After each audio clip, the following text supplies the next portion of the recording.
709,000 hectares in 2024. So over the last 20 years, it has economically benefited more than 673,000 Filipino farmers and their families. So I think this success is backed by a science-based, robust regulatory system that safely manages not just GM but also gene-edited crops.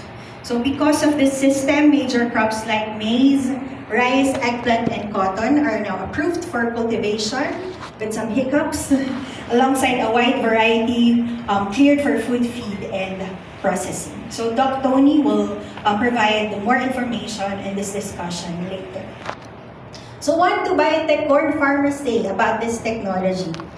Okay, so we have some statements here from farmers we interviewed in our previous events. First is Indalencio from Pampanga. He said, BT corn yields more than the conventional variety as the latter is usually eaten by the corn borer. Aquino, again from Pampanga, BT corn brought good results to farmers. It gave an income twice more than what we get from conventional corn, twice that. And then Faustino from South Cotabato. When I started to plant BT corn, I felt more relaxed, may peace of mind, because there was less labor in planting it.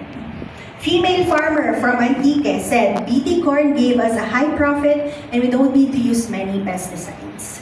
Noel from Iloilo said, some biotech crops have resistance to pests, which will be a great help to farmers. And Ricky from Iloilo, BT corn is easier to harvest and it has a better yield. We are so fortunate today, napakaswerte po natin kasi mamaya po, meron po talaga tayong biotech corn farmer from Pampanga, si Mr. Ryan Nissen, who will be sharing his stories to us later after my talk. Okay, next slide.